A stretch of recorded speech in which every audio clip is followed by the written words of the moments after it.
Welcome back to another episode of the Crypto Serpent.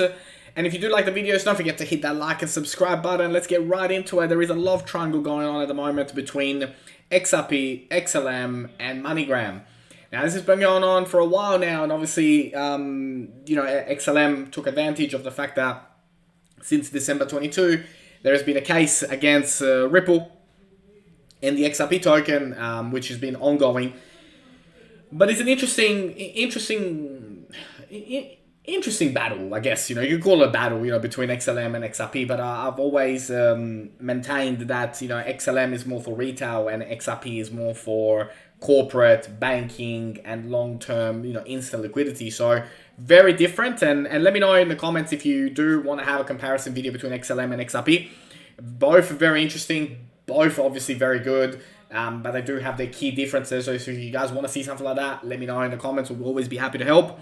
But, MoneyGram, which way are they going to go and how is that going to be playing out? We'll have a look. And obviously, we'll keep you up to date as things evolve, happen, and all that. So it'll be very, very interesting to see how this is all evolved. Now, the crypto price surge. So surprise, the tech giant support suddenly sends Bitcoin, Ethereum, BNB, XRP, and Dogecoin sharply higher. So like what we spoke about yesterday, Amazon comes on, says, yes, we are looking seriously at bringing cryptocurrency into the business, and boom, a massive increase has occurred amongst some of the majors, but across majority of the top 100 has seen a very good price rise. But it just goes to show how news impacts price.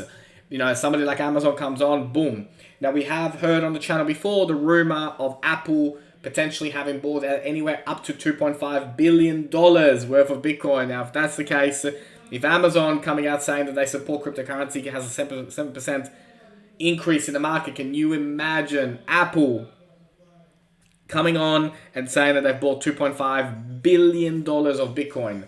It will be a historic day, to say the least. And now, of course, let's calm down.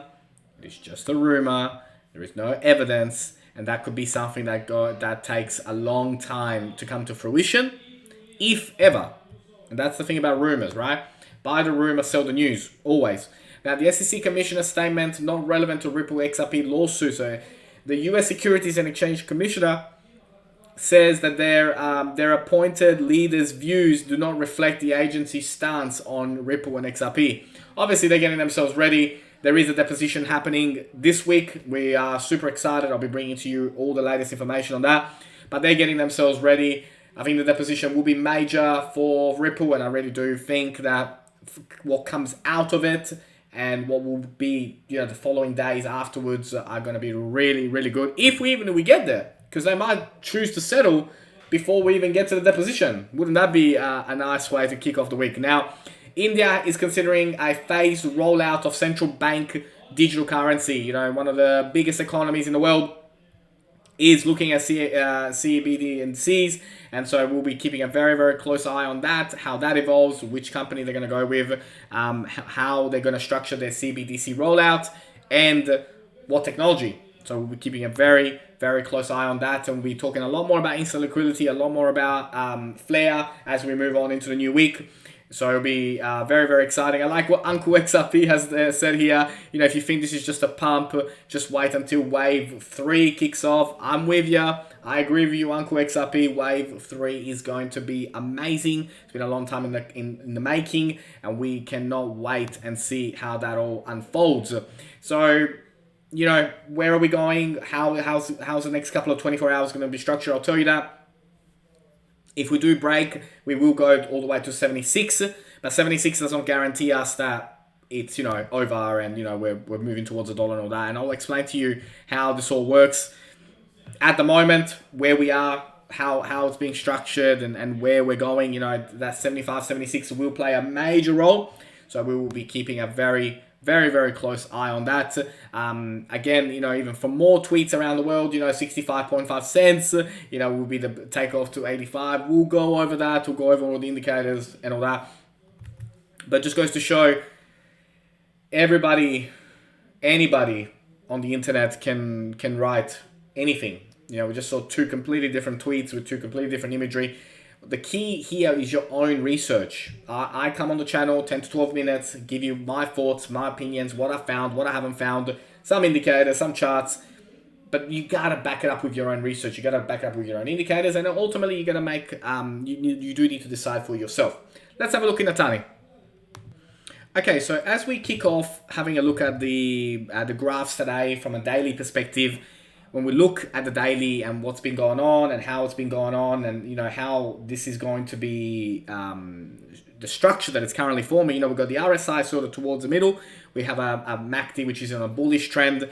We've got a 60 cents at the moment. You know, we went almost as high as 61. We went 61 actually, and now we're back down into 60, which is fair enough. It is the weekend. You know, we got a Bitcoin at above 34,000. We got an Ethereum at 2,157 at the time of making this. From an hourly perspective, we went down and now we're sort of creeping up again. But we touched almost 62, and then we've gone back down. We were outside of the Bollinger Band. But from a 4-hourly perspective, what can we expect? You know, how's it looking? It is, you know, the MACD is almost touching into a bearish trend, but not quite. The RSI is sitting almost in the overbought. And from a Bollinger Band, you know, we are sitting at the top. So we've had a lot of movement come through, right? From when we were 52 all the way to 60s, you know, 61.9 that we went to. It is a good time at the moment. Now, Monday morning in Australia generally is a bit of a quieter time. You know, the coins start to go down. You know, we do have quite a lot of the top 100 in the negative. Not by a lot, but, you know, 1%, 2%, maybe 3% maximum. So I wouldn't be surprised over the next 24 hours if we don't see a lot of movement, if we maybe perhaps even touch 59, 57.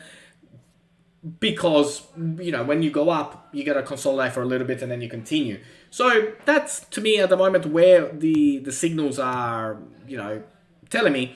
I'm making that particular assumption. You know, from a 12-hour perspective, we're sitting, again, very high in the Bollinger Band, bullish on the MACD, bullish on the hour, on the 12, on the 1.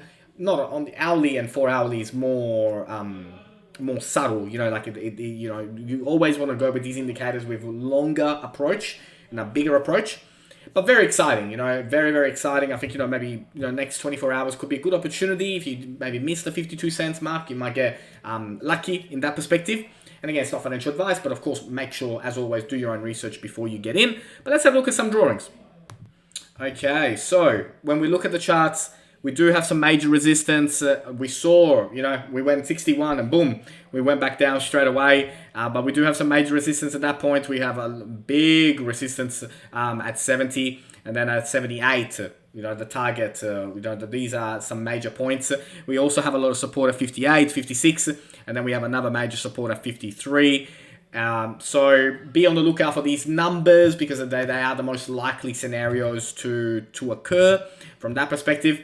When we look at it from this particular view, which is a little more stretched out, you know, May last year till now, and then look at, you know, where we're going and what the future looks like, you know, once we go above this yellow horizontal line and consolidate above that yellow solid line, then we will be ready to kick off a very, very nice party. So 57, 55, likely over the next 24 hours, 24 to 36 hours, you could be, you know, get yourself a very good opportunity. And then we will test 65, we will test 72, we will definitely be testing 78 and keeping a very close eye on how that goes along. Obviously, we touched on all these numbers, but we haven't touched on the fact that, you know, our 40 is still in play, our 37 cents still in play. Personally, from my own personal opinion, based on my own personal judgment, I don't think we're going to go anywhere near low 40s, nowhere near 37s. But that is a personal opinion. That doesn't mean that you just go and listen to me. Do your own research, make your own judgments, and then we will wait and see how this all plays out. Long term, the future looks bright. The future looks strong. I am super, super excited to be bringing to you daily updates on this phenomenal project. I think that August is going to be a phenomenal month, and we will wait and see what formations we build, what patterns we can identify, what news will be coming out, and how the SEC case maybe unravels or maybe settles in August. You know, there are two things I look forward to in 2021. one, the SEC case settlement or win for Ripple, and two, coming on the channel and saying that XRP has hit a price of $10. So I'm very, very excited for that. If you do like the videos, don't forget to hit that like and subscribe. As always, thank you, and I look forward to see you on the next one.